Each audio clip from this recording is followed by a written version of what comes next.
आप सभी का स्वागत है आपके अपने YouTube चैनल ब्राइट मैथ्स में। इस वीडियो में हम पाई की चर्चा करने वाले हैं, क्योंकि अक्सर विद्यार्थी पाई में ही गलती कर लेते हैं। कभी कभी अपर में कहते हैं तो कभी पर में कहते हैं। तो चलिए इस वीडियो में हम इसी कंफ्यूजन को दूर करेंगे। तो चलिए सबसे पहले पाई है क्या। तो देखिए पाई एक अक्षर है, ग्रीक अक्षर, जो यह एक विशेष वास्तविक संख्या है, जिसको एक वास्तविक संख्या के श्रेणी में ही रखा गया है, लेकिन यह एक विशेष वास्तविक संख्या है। ठीक है, वस्तुतः यह एक अपरिमेय संख्या है, यानी कि यह क्या है, अपरिमेय संख्या है, लेकिन फिर भी कंफ्यूजन रहता है। तो इस कंफ्यूजन को हम दूर करते हैं। अब आइए जानते हैं कि पाई को अपरिमेय ही क्यों कहा गया। तो देखिए सबसे पहले इसका कुछ परिभाषा को पहले समझ लेते हैं। किसी वृत्त की परिधि और व्यास का अनुपात एक नियत राशि होता है। यानी आप वृत्त के बारे में पढ़े होंगे, आपको जानकारी भी होगा। यानी कि वृत्त की परिधि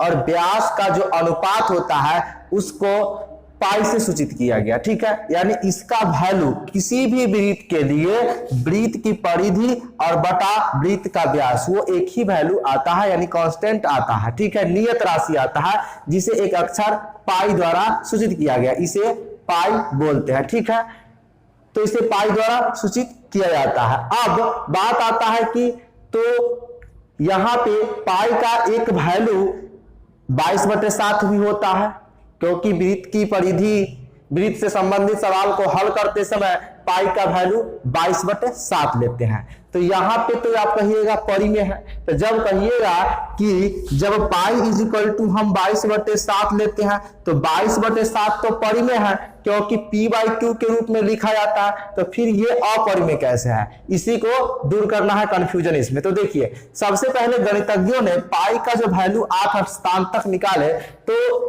निकालने के बाद ये पता चला कि ये अशांत अनावर्ती है, और जिसका दशमलव प्रसार अशांत अनावर्ती तो होता है वह संख्या अपरिमेय संख्या कहलाती है। ठीक है, तो ये अशांत है, यानी 8 स्थान तक निकालने के बाद और भी आगे स्थान तक निकालने के बाद ये पाया गया कि अशांत अनावर्ती है। ठीक है, अब बात आता है कि 22/7 इसको जब दशमलव प्रसार ज्ञात किया गया तो यह भी 3.1428557।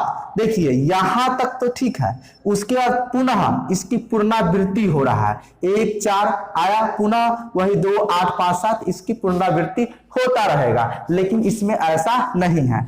अब ये अपरिमेय है और ये परिमेय है, क्यों। तो देखिए यहां दशमलव के 2 स्थान तक 1 4, यहां भी दशमलव के 2 स्थान तक 1 4, यानी कि पाई का वैल्यू और 22/7 का वैल्यू लगभग एक दूसरे के सन्निकट है। यानी कि ये जो वैल्यू है, ठीक है, ये इसके निकटतम है, पाई के वैल्यू के बराबर। इसीलिए जब हम वृत्त से संबंधित सवाल हल करते हैं तो उसमें पाई का वैल्यू कितना लेते हैं, 22/7।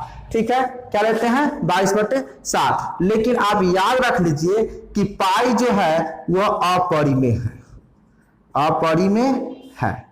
ठीक है, लेकिन 22/7 है वो परिमेय है। क्यों, क्योंकि इसका दशमलव प्रसार अशांत अनावर्ती होता है और इसका दशमलव प्रसार अशांत आवर्ती होता है। तो पाई क्या है, अपरिमेय, और 22/7 क्या है, परिमेय है। लेकिन सवाल को हल करते समय पाई का वैल्यू कितना लिया जाता है, 22/7। तो ये इसके बराबर नहीं है, लगभग सन्निकटित मान है, पूरा पाई के बराबर ये नहीं है।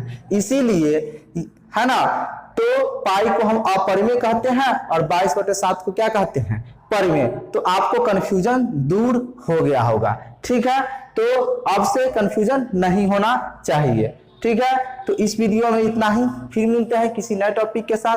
तब तक के लिए धन्यवाद।